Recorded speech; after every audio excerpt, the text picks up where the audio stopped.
And if you are new, think about subscribing. We're trying to get to 50K by opening day. And I mean, my goodness, the thought of even getting to 50K, that just blows my mind. My goodness. But if you can help us there, that would be great. But hope everyone had a great weekend. Let's dive in here. Let's get started. So, Pete Alonso, looks like some other teams could be getting involved. Now, when it came to the Mets the other day, we had a report here from John Heyman. Of course, John Heyman. You got to remember with John Heyman, I don't know, a lot of people like to say he is directly tied with Scott Boras. I mean, listen, I'm not going to say anything, but I'll look at, kind of what goes on when it comes to John Heyman and the Scott Boras clients. And there's just always this weird connection there. He always seems to have the breaking news of when a guy that is represented by Scott Boras signs another team. I don't know. I'm not saying anything, but it is what it is. So I can't even believe it. Thank you, John. I can't even believe it. So when it came to the Mets the other day, sizable gap. Now, we had seen an offer of about 3 years, $90 million. I'm sorry, I'm going blank on who reported that. But to me, I'm thinking, all right, if you're Pete Alonso, you're 30 years old, you're in free agency, you want more than 3 years on a deal. $30 million sounds pretty nice per year, but you want that security at this point in time. So yeah, sizable gap. I do think so. I think he's probably looking for 7. The Mets are thinking 3. And I told Mets fans this coming into the offseason.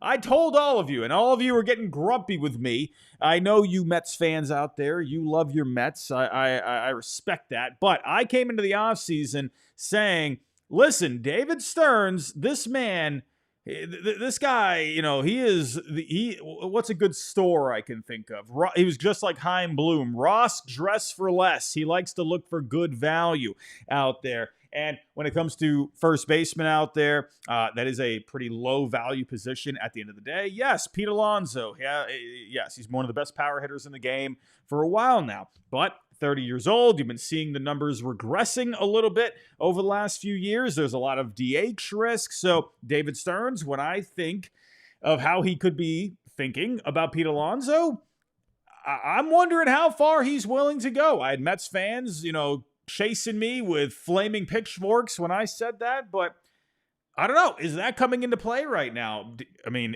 I would imagine Stearns at one point or at some point will go a little further than 3 years, but I have a hard time thinking, man, if they're at 3, what is the most he's willing to do? I'm thinking probably something around 5.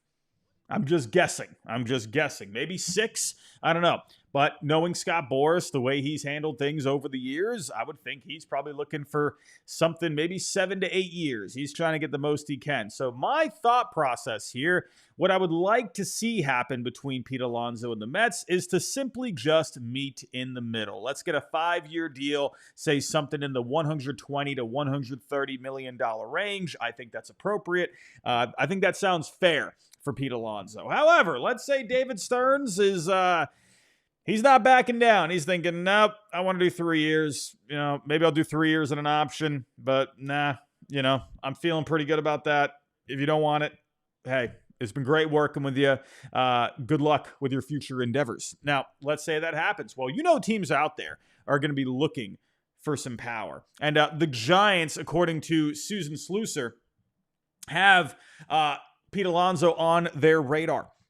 The club continues to pursue offensive upgrades after signing shortstop Willy Adames to the largest contract in franchise history. Now, Corbin Burns, hey, we went live the other night. What was it, 1:30 in the morning? Another, yes, on the West Coast, it was before midnight for all of you, but on the East Coast, I was about to go to bed, ladies and gentlemen. I was in my bed. I was about to cuddle my pillow for the rest of the night, and then Corbin Burns signed at like 1:30 in the morning. We were live here at 2 a.m., and I was pretty tired yesterday. I am not going to lie about that. Pretty tired. So, but the Giants, right, missing out on Corbin Burns, maybe they can now turn their attention to, instead of just looking for some pitching, maybe they could turn to Pete Alonso. And listen, I'm a big fan of the idea when it comes to the Giants. I really am. I think they could use a bopper. And, I thought about this. Who wants to play some trivia? It's trivia time. I'll do a little drum roll. Drum roll. Okay, trivia time. Who was the last San Francisco Giant to hit more than 30 home runs? I'll give you a moment to think about it. Who was the last San Francisco Giant to hit more than 30 home runs? Doot, doot, boop, boop, boop, boop. There it is, Barry Bonds. I kind of thought about that. I was like, has someone since Bonds hit more than 30 home runs? And I actually looked, and believe it or not, no one has hit more than 30 home runs for the San Francisco Giants since Barry Bonds in 2004. The most, actually, we just had it. We had Matt Chapman this past year tie Hunter Pence at 27. Man, that actually kind of blew my mind a little bit. But, in the end, the Giants, they were still winning all those World Series. So it didn't necessarily matter all that much during that time. But still pretty interesting that, not one Giant has had more than 30. But if the Giants maybe wanted to try something a little different, let's say, okay, let's get a little bit more power alongside Matt Chapman in this lineup. I think that would be awesome. I would love that. I like Lamont Wade. I know Giants fans love Lamont Wade. But man, if you could get an offensive upgrade there, I think that would go a huge way. You would have a pretty solid lineup here. Young-Hoo Lee, you got Willie Adames now. You'd have Pete Alonso. You would have Matt Chapman. That is a pretty tough 1 through 4 in the lineup. And then you got some guys behind them. Fitzgerald had himself a good year this past year. Elliot Ramos showed some good things this past year, right? Yastrzemski, he could do a couple of things. I would really like that addition for the San Francisco Giants. But we'll see. Like I said, they haven't added a power bat. Or they haven't had a guy with more than 30 home runs since Barry Bonds. Buster Posey was part of those teams. So, if you ask Buster Posey, hey, can we win without a guy that can hit a lot of bombs? He'll tell you, yes, we won 3 World Series without a big power hitter. So, but Alonso Wood adds a lot of good production to the middle of the order there. Now, we have seen some other teams in the mix for Pete Alonso. I don't know if this article necessarily says it, but we do have this. Oh, John Heyman. I can't even believe it. Thank you, John. I can't even believe it. John Heyman the other day on his Bleacher Report, or was it on MLB Network? It was on MLB Network. He was just listing off all the teams. I'm surprised he didn't even say the Portland Pickles, but the Mariners are in the mix for Pete Alonso. Are they in the mix? Come on. Listen, what are they? No offense to the Mariners, okay? No offense. But they just don't ever go out there and spend this kind of money. I'm just saying, man. Listen, Aaron Gonzalez. Listen, we gotta stop the spamming, my friend. Don't be doing that. But when it comes to the Mariners, I thought maybe Christian Walker could have been a guy for them. Someone a bit more of a modest contract, right? You got that $60 million. I thought that could have been something, but I don't know, man. Pete Alonso would be great. I would love that. Absolutely would love that for them. Would be fantastic. That's a bat that I think they need in that lineup, right? Obviously we saw what happened with the Mariners offense last year. Now it did get a little better after the manager change, along with bringing in Martinez there. But when we got this lineup here, I know Victor Robles showed some good things. I'm very curious about Victor Robles moving forward. Yeah, he got red hot there, but is he going to be able to replicate that? Had a lot of down years before that. Let's see if he's got himself back on track. Obviously, J-Rod, Cal Riley hit some good amount of bombs there. Rosarena, that was a nice ad. You got Rayleigh, who could do some things, but I don't know, man.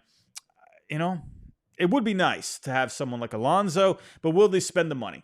I like some parts of their lineup, but I don't know, man. I do wonder. I feel like there is a move for the Mariners at some point. Will it be Pete Alonso? I don't know. Based off of their history, they just don't really go out there and spend that kind of money. They did the extension for J-Rod. They've given out contracts before. But I can't really think of a massive contract like that. I don't know. I feel like the Mariners, though, at some point, they're going to have to add a bat. I don't know. Getting to my Red Sox, Tristan Casas was a guy that popped up before. Could that be someone where they were asking for Tristan Casas for Luis Castillo? The Red Sox were saying, nah, we're not going to do that unless you take Masataka Yoshida as well. A lot of Red Sox fans got pretty grumpy about that one. But, could Casas pop up again for them? I see you in the chat. Who was the first person to say it? It went missing. I can't find it. Someone in the chat said Spencer Torkelson. Honestly, I wonder if Spencer Torkelson could be a guy, right? But here's the thing, though. Here's the thing with Torkelson. Yes, the upside. Can he get himself on track at the major league level? We'll see. But I would think for the Mariners, yes, they could use, maybe you could do a bit of a platoon there with Raley and then Torkelson. It's a question mark, though. So that's not going to be a guaranteed fix, right? I would like for the Mariners to go after someone that, at least at this point, you can count on moving forward, right? I feel like for Torkelson, I look at a team, I look at the Marlins, honestly, like a team where they're not playing for anything right now. Maybe they could bring him in and try to, tap into some of that upside there. Or maybe even a team like the Pirates where they're just looking for anything at this point in that lineup. They got Horwitz projected at first base right now. Maybe you could put DH him. Torkelson can be your first baseman, something like that. Maybe the Mariners, right? It can work here. I'm not saying it doesn't fit. I just wonder if he's really the kind of guy they're looking for at this point. However, in the end, I do think they are going to add something to this lineup. Don't forget second base. They definitely need to add something at second. You could definitely look at something at third. They need something. They need something here. We'll see if Pete Alonso ends up being that guy. My guess is probably not. But I'll circle back to the Mets. I feel like, they're just going to get something done at some point. It just makes a lot of sense to hang on to him. Hometown guy, homegrown talent, great relationship with the fan base, the front office as well. I just think it checks off a lot of boxes. I think it's just a matter of meeting in the middle. And will a team like the Giants, who we mentioned earlier, will they come out and just be like, hey, we would really like to have you here. We see the Mets, they're only offering you this. All right, we can give you more than that. We would like your bat in our lineup. I would think, could it come down to the Mets and the Giants? I think that's possible. I'm just guessing. I'm taking a shot in the dark. But really, is there a whole lot of interest out there? I don't know. Or is this just Boris talking? Or, we did see, Susan Slusser talk there. Could that have been, Slusser maybe making a phone call or something to Scott Boris, being like, hey, are the Giants interested? Yeah, the Giants. Yeah, we talked to them. Is it really anything? I don't know. Who knows? I feel like in the end, the Mets will probably get something done. But look out. Maybe the Giants could come into play here. Maybe the Giants. Now, moving on here. Let's talk a little Alex Bregman, shall we? I forgot to highlight the first topic. Oh, silly me. Everyone, thank you for joining me tonight. 650 people in the chat. We're almost at our goal of 200 likes. If you can help us get there, that would be amazing. We're about 40 away. Help us get to 200. Now, Alex Bregman, we got a little something on him over the weekend from Evan Petzold. Petzold? Is it Petzold? I'm sorry if I'm botching that name, but he is of the Detroit Free Press. Now, it's weird out there with Alex Bregman right now. I don't know what's going on at this point, but he had something on the Tigers. Now, coming into the offseason, I predicted Alex Bregman and the Tigers, and based off this report, maybe we could be getting that way or could be going that way. He says here, the Tigers are still pursuing Alex Bregman. Mutual interest remains, but there is a gap in perceived value between the two sides as negotiations continue, according to sources not authorized to speak publicly on the situation. Notable progress has been made since the start of the offseason, particularly in the past month. Now, when it came to the Tigers, right? We talked about this the other night. Gleyber Torres, they signed him. My first thought to that was, ooh, that's a pivot. That's got to be a pivot. Had to be a pivot, right? Like the first 10 minutes, I'm thinking, ooh, Gleyber's going to Detroit? Maybe this opens up something for my Red Sox? Maybe. I'm thinking it's probably got to be the good old pivot. But then I thought about it some more. And I thought, you know what? I think the Tigers could still be in this thing. I think the Tigers could still be a very realistic landing spot. Now, when you think of Gleyber Torres in this infield, right? You got a lot of infielders at this point, right? You got Gleyber, you got Jace Young, you got Colt Keith, who's going to be moving over to first base now, which is why we were talking about Spencer Torkelson. Javier Baez, don't forget about him. They're still paying him a ton of money. So, I mean, I don't know. Do you put Javier Baez on the bench, making more than $20 million per year? I don't know. Trey Sweeney, right? You have a lot of guys. And then if you add Bregman, you just have a lot at that point. Now, I think what you do there, if Bregman does end up coming to Detroit, Jace Young, I just think really he ends up being depth, right? Or he could be some kind of a utility player, maybe get some more reps down in AAA to work on the defense, because that is the one question mark with Jace Young. I do think there's a lot of talent in the bat, a very disciplined hitter. I think Jace Young is going to eventually be a productive guy at the major league level, but I do think he needs to figure something out defensively. What's his home going to be moving forward? Is it third base, second base? Could it even be first base? We'll see. But Jace Young, I think at this point, he is still so young, just came up this past year. So if it ends up being where he's kind of hanging around between AAA and the major league level this year, playing different positions and whatnot, I think that could be okay for a year. But then you also got to think about the developmental side of it. So again, I think the defense is really something he can work on this year and finding a home position-wise. So I think it could still work with him and bringing in Alex Bregman. Of course, Bregman is the better, obviously, Bregman's the better player, but still, organizations are always thinking about the development of their young talent. So, Bregman, I after thinking about it, yeah, I think at this point, Detroit is still a realistic landing spot. Now, when you think of the Red Sox, right? I don't know. I don't even know what's going on with the Red Sox at this point. It's interesting. I have liked this Red Sox offseason so far. Adding Crochet was massive. You brought in Walker Buehler, really like that. Aroldis Chapman, you needed a big lefty in the bullpen. I think they'll use him in the right situations and get a lot out of him. But it feels like they still need to make a couple more moves. Bregman, I think, would be perfect in a lot of ways. I know there's a lot of people out there that, don't like the idea of it. I think because he has versatility, it ends up working itself out, right? You got Christian Campbell, Marcelo Meyer that are, infielders. But Bregman, he has versatility. Christian Campbell has versatility. So, those guys can move around.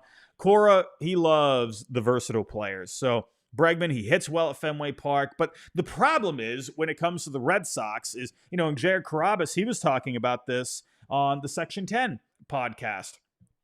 And he was being very, what's the right word? He was being very, he was trying to say a lot without really saying anything. I'm not saying that in a bad way, but it sounded like he was using the word hypothetical a lot.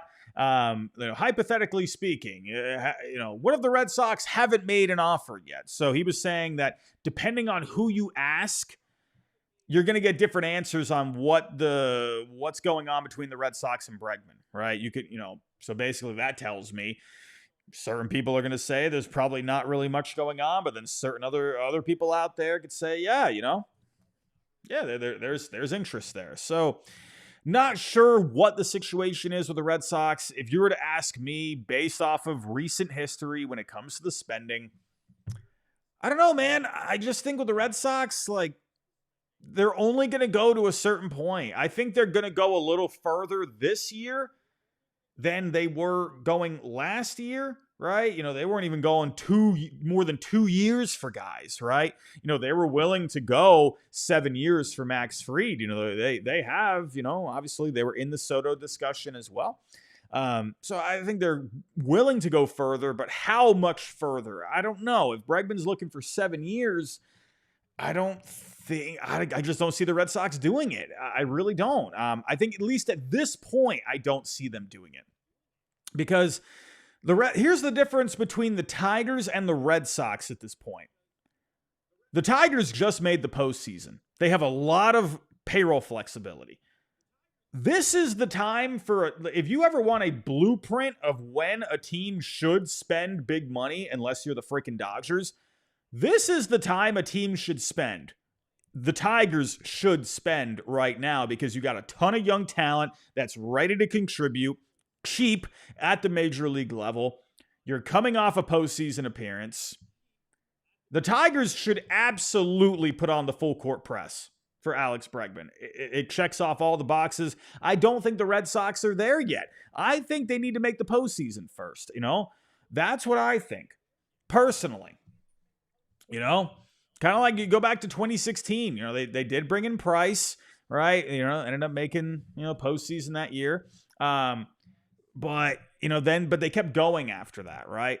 So yeah, I just don't think the Red Sox are there yet. I think, they want to let that young talent, marinate a little bit more, kind of get acclimated at the major league level, develop a bit more, see what how big of a star is Roman Anthony, Christian Campbell. This dude's looking like a stud. What's going to happen with him?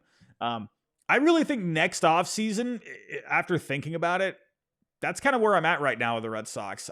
I could be wrong, but I feel like next offseason is when you see a big splash. I think this offseason, yes, they've made moves and good moves, but are we going to see the great move from the Red Sox this offseason? I don't know. I'd probably lean more towards no. And so Bregman, I just think right now the Tigers are more motivated than Boston at this point. That's the way I'm getting it. Now, could you also see the Mets? I don't know. I just with the Mets, man, it just feels like it's Alonso. It feels weird in my head that you have a homegrown guy who you would like to bring back, and you're only willing to go 3 years, $90 million for Alonso. Yes. I mean, that is a lot of money, but, and yes, Pete Alonso and Bregman, they're different players, obviously, different situations.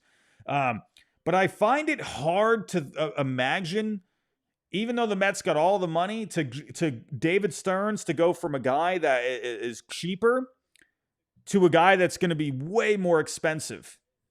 I have a hard time wrapping my head around that.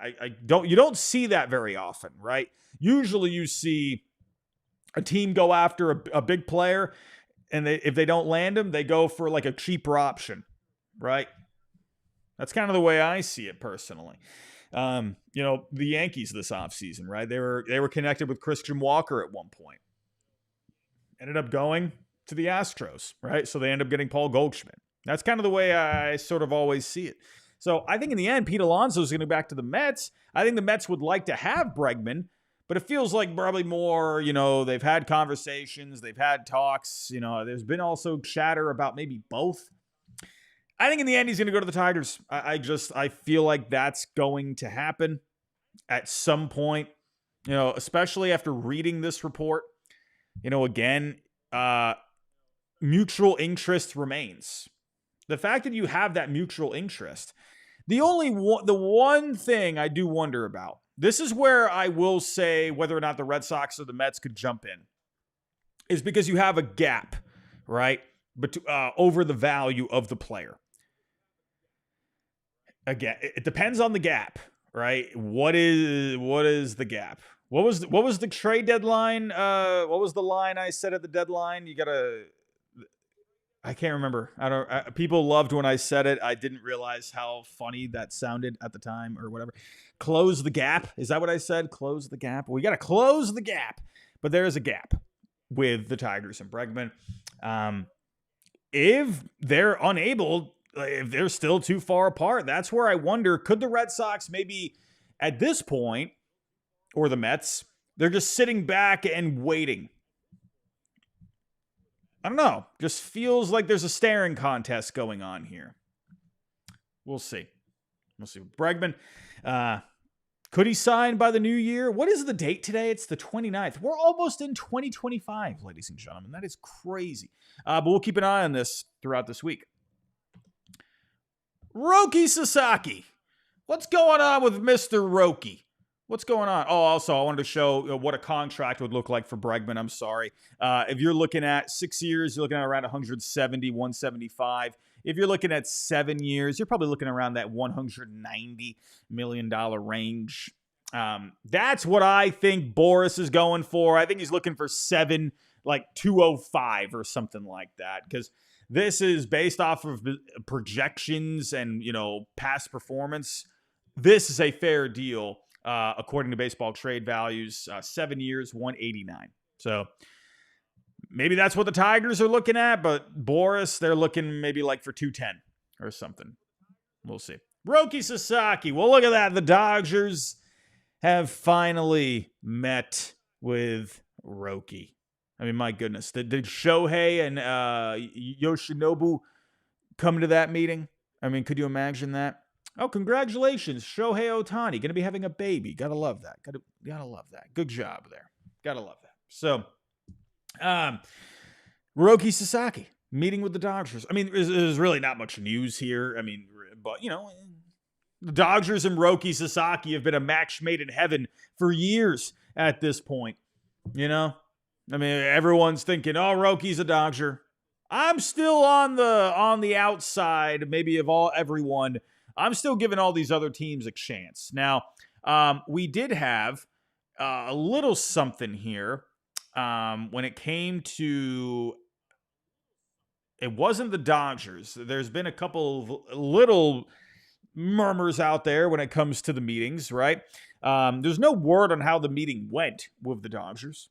I'm sure it went well, I would imagine. But reportedly, he has met with the Mets, Yankees, Cubs, Rangers, and the Giants. And there are reports out there that he could be open to more meetings after, I guess, this first round or whatever you say, or whatever you want to call it. The White Sox have a meeting at some point. Listen, I'm going to say this. I need the White Sox to try and really make this happen, because it would be so freaking funny. I would laugh so hard if Roki Sasaki went to the White Sox. I need it. Please. Please. Dodger fans, I love you. But I need the meltdown for entertainment. I'm not saying that in a hating way. I'm not. But it's entertainment, and it would be funny. It would be hilarious. All off season, for 2 years, 3 years now, everyone's been saying Roki to the Dodgers. And if he goes to the freaking White Sox, hilarious. That is absolute cinema. I need that. But the only really word we've gotten on any of these meetings is Chris Young of the Rangers. He said, he was glad they got to meet, but he didn't really want to go into detail about it. So, we haven't really heard anything. But I figured I would just let you all know in case you didn't see it. Roki and the Dodgers have met. Now, we did have a little something else here. I believe the Diamondbacks, after signing Corbin Burnes, there is no word on anything going on when it comes to the rest of the rotation. So according to Nick Picoro of the Arizona Republic, I'm sorry if I botched these names. I've never seen the name. I haven't heard it. But there's been speculation. They brought in Corbin Burnes, Jordan Montgomery. This is a guy where the owner didn't even want to, he said it was a terrible signing. He regretted it. So people have been thinking, Jordan Montgomery, he's going to be definitely going elsewhere. But he says here, the Diamondbacks have been drawing trade interest in this group even before Burnes was added. I remember that came up not too long ago. But he says here that the Burnes signing wasn't made with any other pitching swaps immediately on the horizon. According to Pecoro, no other deals are lined up or even close. A source tells Pecoro that the D-backs will likely spend the coming days fielding calls from teams still in the hunt for starters, including those that were in on Burns. The D-backs aren't in any particular rush to complete a trade anytime soon, as having more than a full rotation in place before New Year's Eve gives the club plenty of time to figure out the best possible offer. Now, if we're taking a look at the free agent tracker, taking a look at some of the pitching that's on the market, you still got some pictures here, man. Still got some guys, right? Jack Flaherty being the big one. So I would imagine, getting back to the Giants here, I wonder if the Giants could be a player for Flaherty. Sorry, I'm cutting off the list there. You guys can't see it. But I wonder if Flaherty could be a guy they turn to. He would be cheaper than Burns. He is a West Coast guy, Yes, he would be going to the rival Giants after just winning a World Series with the Dodgers. But hey, maybe they throw some money at him. Maybe they could get something done. I think that would be pretty solid. Adding a guy like him alongside Logan Webb at the top of the rotation, I think that would be very nice. Now, got some other guys out here still. Like Nick Pivetta is still out there. Look out for Nick Pivetta. I see you in the chat. KMD, Nick Pivetta to the Giants. Why not? I feel like you probably... Then again, I wonder who comes off the board first. Flaherty or Pivetta. When it comes to Flaherty, he's had the banged up injury record. Nick Pivetta has been very steady for the most part when it comes to his health. He's had a couple of little things here and there.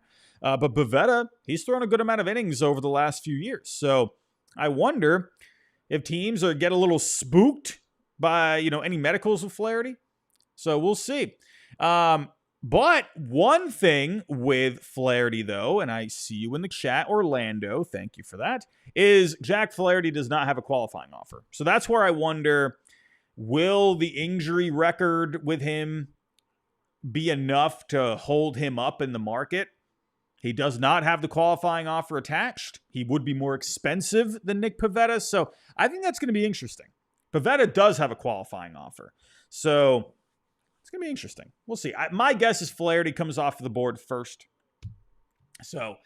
But Flaherty, I think, would be a good fit with the Giants. I think that could make some sense. I think Pivetta could make some sense there as well. But once these guys start coming off the board, well, if you're the Arizona Diamondbacks, you're thinking to yourself, oh, man, well, teams, they need pitching, right? We've got some guys on the trade front, all right? Luis Castillo, his name has been popping up a lot.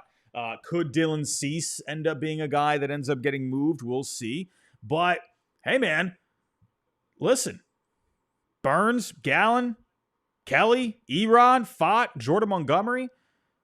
Here's the thing about Jordan Montgomery. Sure, he had a pretty bad year, but the guy has a pretty solid track record going back to 2021.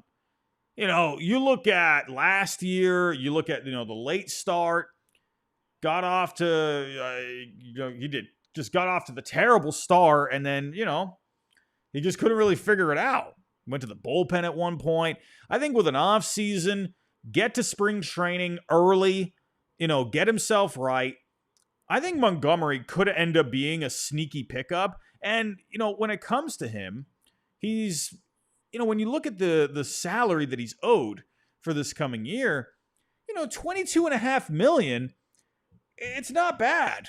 Obviously based off of what he did last year, yeah, that's not great. But if you're looking more at what Montgomery did, in recent years, then yeah, you look at 22.5 and you're thinking, oh, okay, that's not bad. It's only for 1 year. So if there's a team out there that could be willing to take that risk, if they really need some pitching, I think Montgomery will end up getting moved at some point. If I'm looking at teams right now when it comes to the projections, honestly, looking at the Giants, right? Let's say the Giants, let's say Flaherty ends up going elsewhere. I'm going to say this, Flaherty, I really want the Angels to do it. I need that. I want the Angels to just be good, right? I would love for them to make a signing like that. I don't think Artie Moreno is going to sign off on it, though. But the Giants, that could be a fallback option. The Angels, I mean, listen, if you're looking at, let's get real here. If you're a team like the Angels here, you're looking to compete. You don't have to commit to a guy long term. If you're unable, you did bring in Yusei Kikuchi. They did do that. But let's say they're unable to bring in anyone else. Maybe Pavetta could be an option too. I would imagine, though, maybe the Angels, they don't want to give up the qualifying offer at this point because they do need to add more to that farm system. So, but Jordan Montgomery, I think, could end up being an option for the Angels, possibly. Because it's only for 1 year. Artie Moreno doesn't like the long-term deals, right? In a way, I was kind of surprised they signed Yusei Kikuchi. I'm surprised Moreno signed off on that. But I could see them, being okay with 1 year of Montgomery, trying. This guy's, you got to think of it from this point of view, too. The mentality of Jordan Montgomery. He's probably going to be very motivated coming into this year because he's going to be a free agent after next year. Well, hold on. Let me double check on that. Does he have an option? Is there an option? Hold on a second. I was just there. Hold on 1 second. No, there's no option there. So he is going to be a free agent. So I think if you're a team, out there and you're looking at Montgomery, you think, okay, this guy, he's gonna try and have himself a good year. Maybe a team like the Angels can take advantage of that. Maybe the Orioles, right? You just lost Corbin Burns. Maybe. Possibly. Again, it's 1 year. It's basically signing a guy to a 1 year deal. Right, it's basically paying a little bit more than a qualifying offer. Really, could the Guardians maybe make some kind? I don't know. I feel like that'd be too expensive. How about this? How about the Sacramento A's? I mean, listen. I don't know if they're gonna add that much more money, but Sacramento, man, if they're wanting to try and tap into something, maybe. I don't think the White Sox.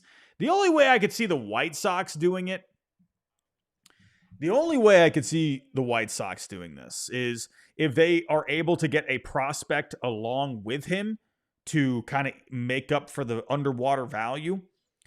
And for the White Sox, and if he ends up having a good first half, then the White Sox, they can just move him at the deadline and they can get back some more prospects, right? So, honestly, I wonder if the White Sox maybe make a play there. We'll see. If I'm thinking of some other, maybe the Blue Jays.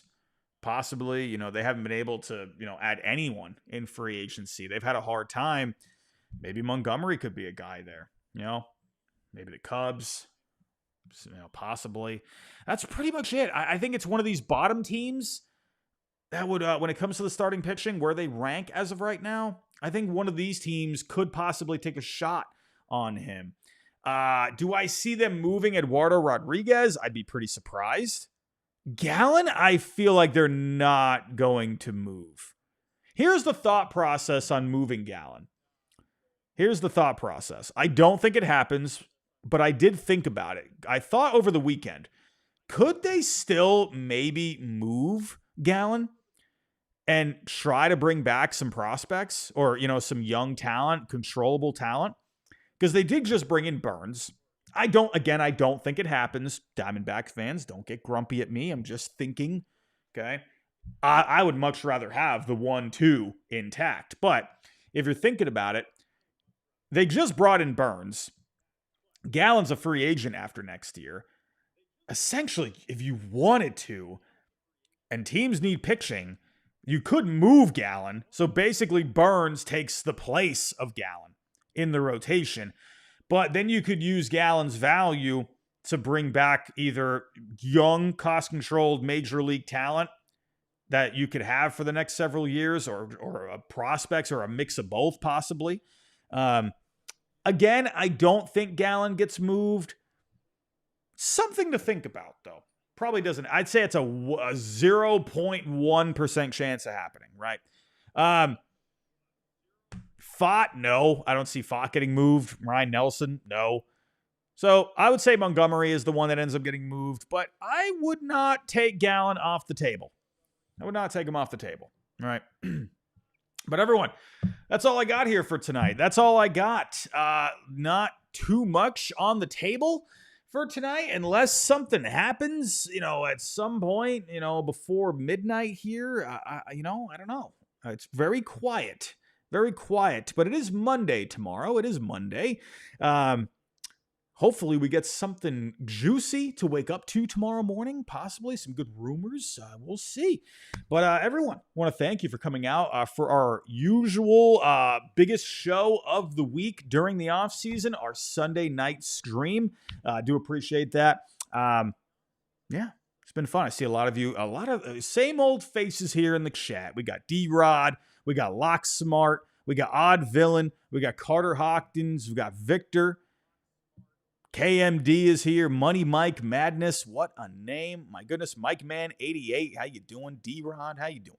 But everyone, thank you for joining me tonight. If you can on the way out, hit that like button for me. And if you are new, think about subscribing. We are trying to get to 50K by opening day. Everyone, we got some pretty cool guests lined up for Fenway Faithful this week. The other channel that I have, James Hirota is here too. James, how you doing, my friend? But got some pretty cool guests lined up for Fenway Faithful this week. I'm not going to reveal those guests at this time, but be on the lookout. Go subscribe to Fenway Faithful if you have not already, where we talk Red Sox over there. Everyone, that's all I got here for tonight. Thank you for joining me. Go have yourself a good rest of... Whoa, my goodness. Go have yourself a good rest of your night. If anything does happen, I will be here. You know me.